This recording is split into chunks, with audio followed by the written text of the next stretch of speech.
vedare tinokuchingamidzai zvekare pano paZim Facebook Secrets and Confessions. Tadzoka zvekare nawo mafunny confessions. Regai tibva tapinda mumaconfessions edu atadzoka takakubatirai.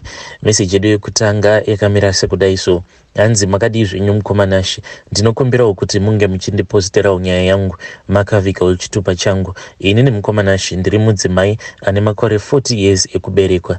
Ndauyawo pano neconfession yangu iyo yandiinayo, iyo yekuti kana ndikagara ndaifunga so ndinonzwa hana yangu ichirova zvekare nekuzviseka. At that time ndainge ndiine kamwana kangu ako kainge kaine 6 years. Kamwana aka kainge kaine vhavhu mukoma.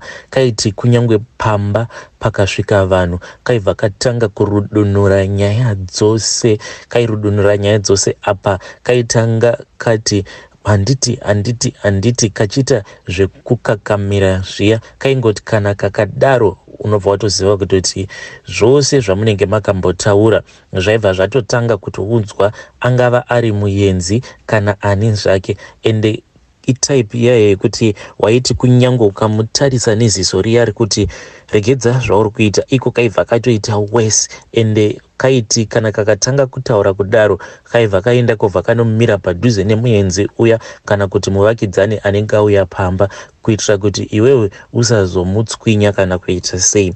Mukomanashi at that time painge paina vamwe baba avo vandainge ndichidanana navo kuchechi. Takangokaruka mukoma tatongopinda murudo zvainge zvisitomborina kana notice, kutongokaruka tatotanga kutodanana. Well, what was happening ndezvekuti kubasa kwedu at that time kambani yavo nekambani yedu yainge ichishandidzana, saka taingoti paya apo nepapo tinenge tichingosangana kuma meetings. Saka taizoti kana tasangana kuma meetings paya then tobva tazomboenda out for lunch takazotogumisidzira tava kutodanana. So mukoma zvakazoitika ndezvekuti pane umwe musi wandakaenda kuchechi, kwainge kuine late night meeting kuchechi ikoko. So murume akabva azoramba kundidriver, ndokubva ndazotora zvangu motikari zvemauber. Ndakaona kuti it is too risky apa pamba paine motikari dzakawanda kudaro. I just took one of the cars. Ndiri munzira then boyfriend iya yakabva yazotanga kundinetsa,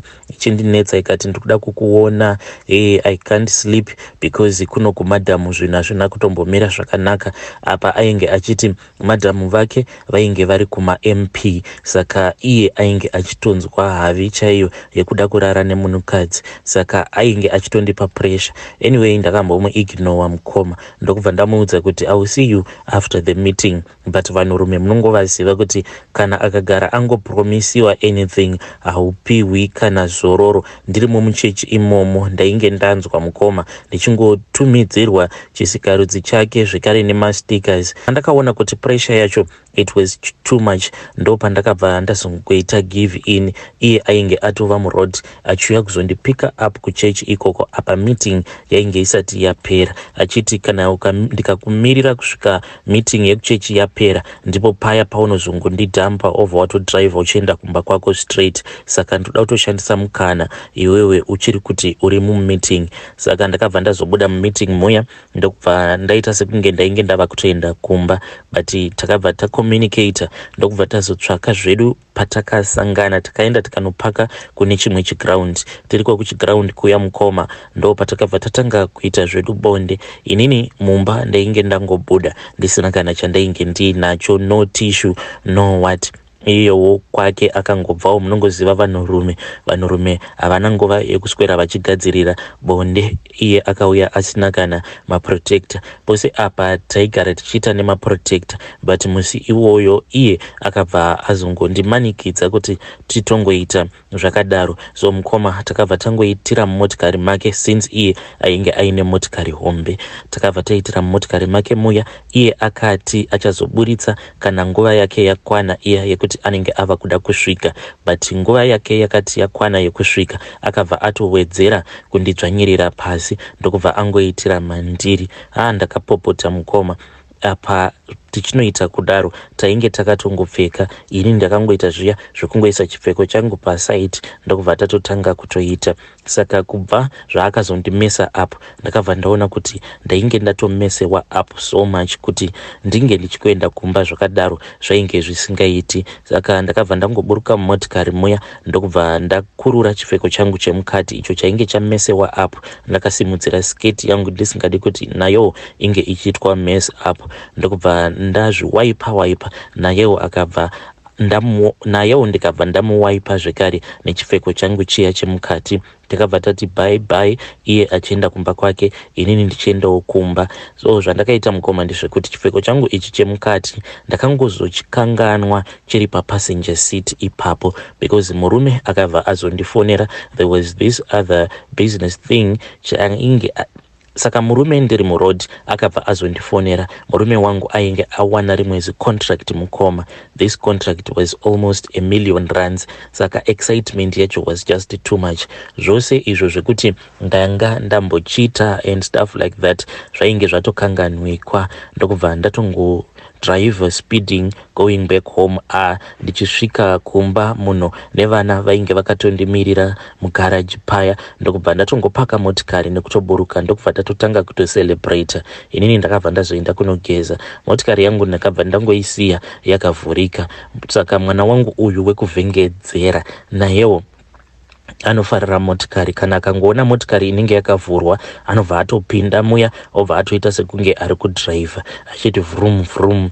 Mukoma ndakati ndaenda kunogeza kudaro kamwana kangu kakabva kazowana bhurugwa rangu riya iro randainge ndakanganwa papassenger seat. Kakaritora ndokubva katanga kumhanya kachiti mama onai zvamakanganwa. And the fortunate part about it ndopandakaona kuti Mwari variko zvechokwadi. Murume wangu akareceiva a call, saka vana vainge vachiona makatunzi avo. Iye ainge asingadi kudisturbewa akabva angobuda panze achitaura zvake pacall, but maid ndiye akazvinzwa, ndiye akaona mwana wangu achipinda mumba ari bara ari speed akabata chipfeko changu chiya chemukati apa achidanidzira kuti mama makanganwa pendi renyu mumotikari. Ndakamubvutira pendi riya mukoma, handina kana kumbogara ndamurova. Ndakangoti maita basa because ndaitya kuti kana ndikagara ndamurova achatanga kuchema, ende kana akagara achema baba vacho vachazoda kuziva kuti ko pendi ranga richitsvakei pasiti. Apa pendi rainge rakatonyorova mukoma because ndainge ndarishandisa kuzviwaipa. Mwana ndakabva ndatongomupa kamwe kabasa because munhu ane dzvene. Ndakabva ndati uri responsible mwana wangu, chipinda mubedroom mamama unditarisire chakati. Akaita sekunge achabondera padoor ari bara achimhanya mubedroom achienda kunonditsvakira slippers zvangu. Then ndokubva adzoka nazvo akati mama ndazviwana. Ndakamudhileya mukoma ndichiitira kuti ange achikanganwa, but maid wangu ndiye akariona pendi iroro rakabatwa nemwana. Ive dare ndo message iyo yandakatumidzirwa ichibva kuna vahanzvadzi vedu.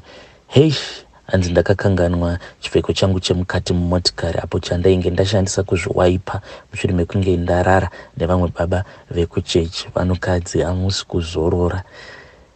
Kodai murume akasangana nacho chipfeko ichocho maizo explaina sei.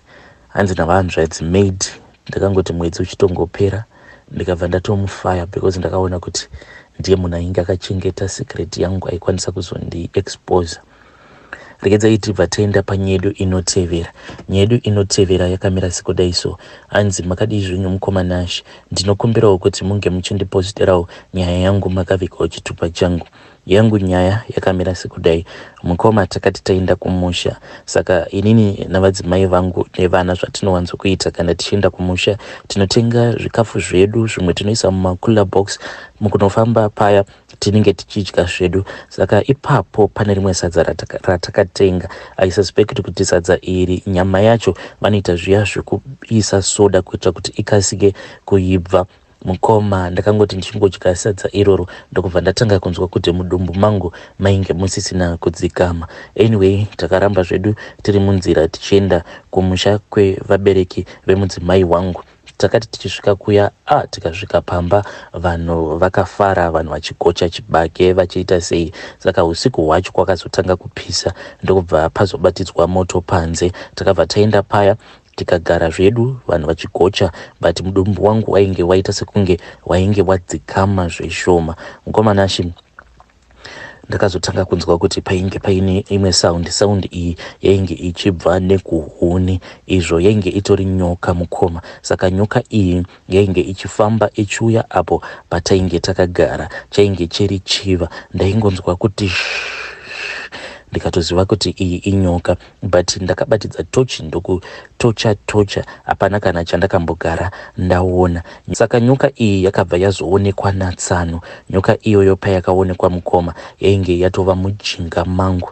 Tsano vakabva vavhunduka vakadanidzira vakati, yohwe, mukwasha atorumwa nenyoka. Chiva icho pagumbo pake apa pose apa mukoma ndainge ndakasunga mhepo, because ndainzwa kuti mudumbu mangu marwadziro auri kuita ndiri kufanira kumboita ndichirilisa mavhalvhu ekumashure zvishoma nezvishoma. Ndainge ndisingadi kurilisa vhalvhu zviya zvekuti zvinoita sound. Saka ndainge ndichitswinyidzira mbichana mhepo iya ichibuda zvishoma nezvishoma.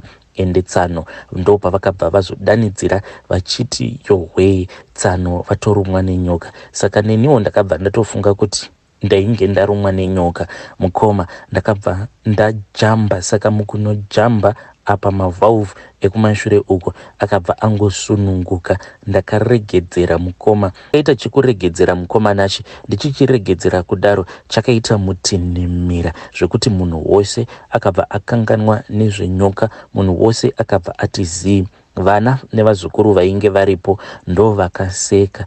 Apa handina kuregedzera chete mukoma, ndakabva ndatonzwa kuti kumashure uku ndainge ndatonyorova. Ndakanyara zvisingaite mukoma. Mudzimai wangu ndiye akazonditora akabva azoenda zvake neni kumabathroom, ende vanhu vakabva vazotongoona kutoti ndo zvainge zvaitika, because takaspenda a very long time tiriko. Ndichingoudza mudzimai wangu kuti iwewe kuti uende kunotora bhaketi remvura hazviiti, because vanhu vanobva vatosuspecta. Chingotsvaga chekuti ndinongopukuta nacho, but ndainge ndazvimesa up mukoma. Mudzimai wangu akabva aenda akanotora dzimwe hembe ndokubva atora nebhaketi remvura. Ndikabva ndazvigeza kwese uku, because ndainge ndazvimesa up. Ndakagarako kutoilet kuya mukoma kusvika mudzimai wangu nayewo azoramwa, because aingonditi ngatidzokerei kumoto. Ndikati kana ndidzokere kumoto ini. Musi iwoyo mukoma ndo musi wandakabva ndazotongoudza mudzimai kuti isusu panapa tava kutodzokera zvedu kuHarare.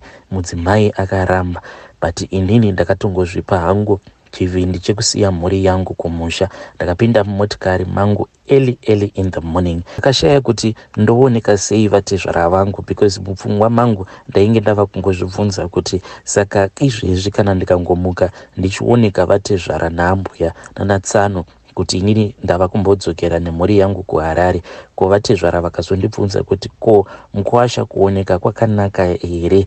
Inini ndingavapindura ndichiti zvandakaita baba kumama pamberi pevanhu hazviiti. The embarrassment was just too much. Ndakangopinda mumotikari yangu madam ndikavasiyira mari ndikati, madam, kana mava muHarare muchazondizivisa. Ndakabva ndangotongobaya. Ivo vatezvara vakabva vazondifonera zvangu ndiri munzira kudzokera kuHarare, but ndakangovanyepera ndikati ndadanwa kubasa. Nanhasi uno mukoma I don't feel comfortable at all. Kunyange kutaura nevabereki vemudzimai wangu ndinongonzwa ndichizvinyarira, so kungofunga kuti vanhu vachiri kurangarira zviya zvandakaita. Please vanhu kunze uku, kana ukanzwa kuti uri kuda kuburitsa mhepo, usaita zviya zvekuti unenge uchisimudzira one uchiitira kuti zvinge zvichibuda zvishoma nezvishoma, because itime bomb iyoyo yaunenge wakazvisetera. Anything mistake that can happen, ziva kuti vibration inozobuda ipapo inenge yakawandisisa, because neforce iyo yaunenge uchishandisa kuburitsa mhepo iya pashoma hazvimbofambipo at the end of the day. hamuzivi dare ndomusichi iyo yandakatumidzirwa ichibva kuna mukoma vedu pakaipa. Anzi ndaichiregedzera mbichana tsano ndo pavakazongokaruka vati yohe mukwasha warumwa nenyoka. Ininiwo ndikabva ndati apa ndatorumwa nenyoka. Pandakajamba kudai hanzi mafaufa akabva asununguka. Zvakaoma hazvo vedu we. Please let us talk about this in the comment section.